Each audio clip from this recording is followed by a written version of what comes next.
Hi hello అండి. ఈరోజు ఇంట్లోనే సింపుల్‌గా సోయా సాస్ ఎలా చేసుకోవాలో ఇప్పుడు వీడియోలో చూసేద్దామండి. ముందుగా స్టవ్ వెలిగించి గిన్నె పెట్టుకొని వేడెక్కిన తర్వాత 1 కప్పు షుగర్ తీసుకోవాలి. ఈ షుగర్ కరిగేంత వరకు కంటిన్యూగా కలుపుతూనే ఉండాలి. అది కరుగుతూ అలా క్యారమెల్‌లా రెడీ అవుతుంది.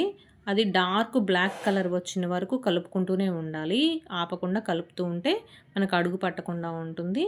మంచి కలర్ వస్తుంది. బ్లాక్ కలర్‌గా వచ్చి దగ్గరగా అయిన తర్వాత మనం ఏ కప్పుతో అయితే షుగర్ తీసుకున్నామో అదే కప్పుతో 3/4 కప్పు వరకు వాటర్ తీసుకొని అది మొత్తం వాటర్‌లో కలిసిపోయేలాగా బాయిల్ చేసుకోవాలి. ఒక 5 మినిట్స్ హై ఫ్లేమ్‌లో పెట్టుకొని బాయిల్ చేసుకున్న తర్వాత ఒక స్పూన్ షుగరు, ఒక పావు స్పూన్ సాల్టు, ఒక పావు స్పూన్ పెప్పర్ పౌడర్ వేసుకొని ఒక 2 మినిట్స్ బాయిల్ చేసుకోవాలి. హై ఫ్లేమ్ పెట్టుకొని బాయిల్ చేసుకోవాలి.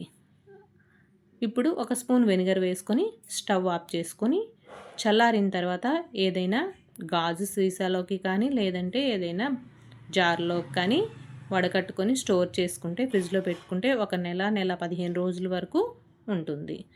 ఓకేనండి. Like, share, subscribe. Thank you.